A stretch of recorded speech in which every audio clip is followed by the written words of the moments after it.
इतनी ज़्यादा ब्लीडिंग नहीं है, लेकिन आपने क्लीनलीनेस के पॉइंट ऑफ व्यू से आप सोचें, आपने 2 से 3 घंटे बाद अपना पैड चेंज कर लेना है। ठीक है, फिर आता है कि जो सिट्स बाथ है, बहुत स्ट्रांगली हम एडवाइस करते हैं कि सिट्स बाथ लेने हैं आपने। सिट्स बाथ का मतलब ये होता है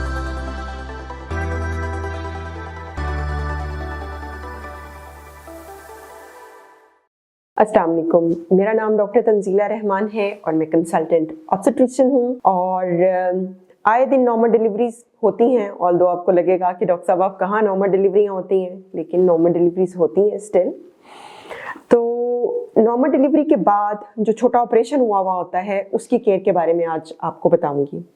तो वक्त नहीं ज़ाया करते, अपने टॉपिक की तरफ चलते हैं। अब इस छोटे ऑपरेशन को हम डॉक्टर्स एपिजियोटमी बोलते हैं। एपिजियोटमी की ज़रूरत ही क्यों पड़ जाती है? एपिजियोटमी इसलिए ज़रूरत पड़ती है कि जो वजाइनल ओपनिंग है उसमें से बेबी को गुजारने के लिए, थोड़े फैसिलिटेशन के लिए इंटेंशनल कट लगाया जाता है ताकि वो ओपनिंग वाइड हो जाए और बेबी स्मूथली डिलीवर हो जाए। ना कि ये काम हो कि बेबी डिलीवर होते होते एबनॉर्मल साइड्स के ऊपर टीयर ले आए और वो मदर के लिए थोड़े ट्रबलसम हो जाते हैं, ब्लीडिंग ज़्यादा हो जाती है और औरत के वजाइना में भी प्रॉब्लम्स पैदा हो जाते हैं।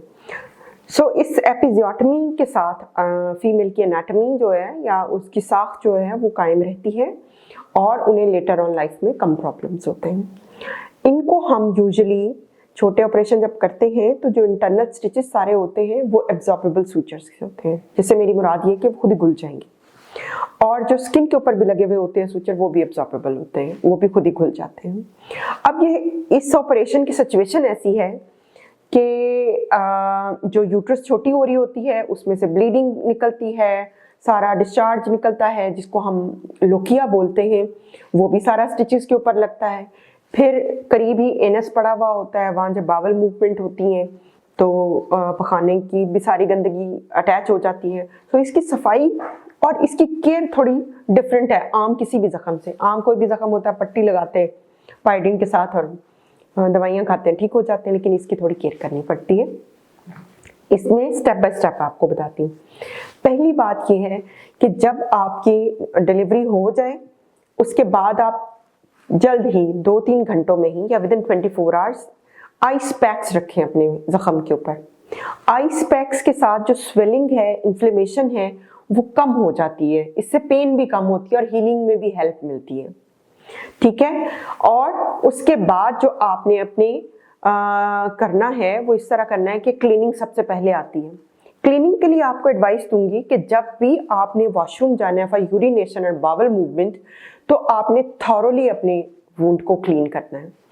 प्रेफरेबली आपको ल्यूकवार्म वाटर लेना है या फिर स्लाइटली हॉट वाटर लेना है ताकि आपके उसके ऊपर से जो जरासीम हैं वो उतर जाएं। दूसरा ये है कि आपने शावर के साथ ज़ोर से पानी अपने ज़ख्म के ऊपर नहीं डालना है। आपने स्मूथ सॉफ्ट तरीके से अपने ज़ख्म को वॉश करना है। वॉश करते हुए अपने फॉरवर्ड टू बैकवर्ड जाना है, बैकवर्ड टू फॉरवर्ड नहीं आना। ठीक है, और जब आप अपने ज़ख्म को साफ कर चुके तो फिर उसके ऊपर आपने जो ऑइंटमेंट डॉक्टर ने आपको दी हुई होगी वो ऑइंटमेंट एंटीबायोटिक कंटेनिंग होती है और उसके अंदर लोकल एनेस्थेटिक भी होता है जिससे वो थोड़ी देर के लिए जगह सुन्न हो जाती, वो लगाकर तो आपने सैनिटरी पैड यूज़ करने हैं। जो ऑलवेज वगैरह वाले पैड हैं वो आपने नहीं यूज़ करने, क्योंकि उनके अंदर स्टिचेस की नॉट्स जो हैं वो स्टक हो जाती हैं, आपको पेनफुल ज़्यादा होना शुरू हो जाता है। सैनिटरी पैड थोड़ा कंफर्टेबल होता है, उसको इस्तेमाल करना है आपने। इसके बाद आपने जो पैड है वो मैं आपको एडवाइस करूँगी कि आपने हर 2 से 3 घंटे, चाहे आपको लगता है कि अभी इतना वेट नहीं है, इतनी ज़्यादा ब्लीडिंग नहीं है, लेकिन आपने क्लीनलीनेस के पॉइंट ऑफ व्यू से आप सोचें, आपने 2 से 3 घंटे बाद अपना पैड चेंज कर लेना है। ठीक है, फिर आता है कि जो सिट्स बाथ हैं, बहुत स्ट्रांगली हम एडवाइस करते हैं कि सिट्स बाथ लेने हैं आपने। सिट्स बाथ का मतलब ये होता है टकोर, यानी आप किसी भी तरीके से कर लें। घर में अगर बाथ टब नहीं है तो आप सिंपल अपने आप को पानी के साथ वॉश करें।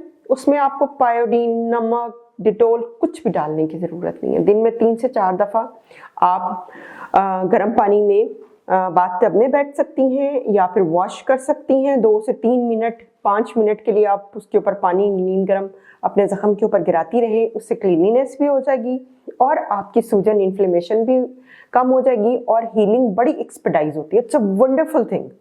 अगर आपको कोई भी एपिजोटमी में या छोटे ऑपरेशन में प्रॉब्लम हो रहा है, आप मेरी एडवाइस लिख लें, आप अपने सिट्स बाथ जो हैं या फिर वूंड को साफ करना फ्रीक्वेंट कर दें, आप ठीक हो जाएंगी। आपको पेन फील हो रही है, आप सिट्स बाथ लें, वो भी ठीक हो जाएगा। ठीक है, it's a golden tip for quick recovery. फिर उसके बाद आता है बैठना या पोस्चर, क्योंकि इसमें जो पहले के दिन होते हैं उसमें आपने बच्चे को ब्रेस्ट फीड भी कराना होता है, बैठना तो बहुत मैंडेटरी है।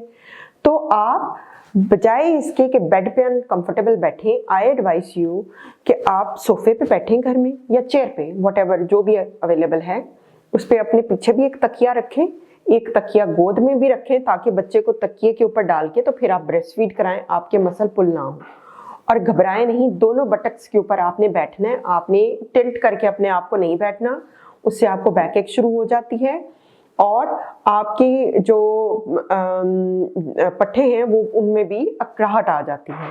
सो आपने शुरू दिन से अपना पोस्चर बिल्कुल ठीक रखना है। अगर आपको बैठने में पेन फील होती है तो वो डोनेट कुशन मिलता है, वो ले लें, वो आपकी जो कॉक्सिक्स है उसको भी हेल्प करेगा और आपकी जो जख्म है उसके ऊपर भी प्रेशर नहीं आने देगा।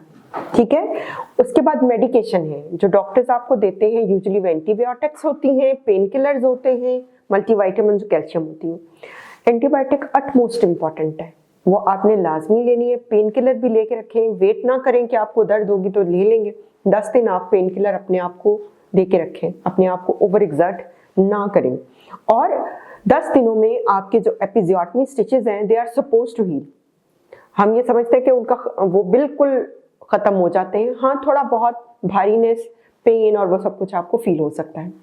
किन सिचुएशंस में आपको डॉक्टर के पास रिपोर्ट जरूर करना है। आपका छोटा ऑपरेशन हुआ है, आप घर आ गए, उसमें यह है कि पेन है, अनबेयरेबल पेन है, आपने अपने डॉक्टर को बताना है जरूर।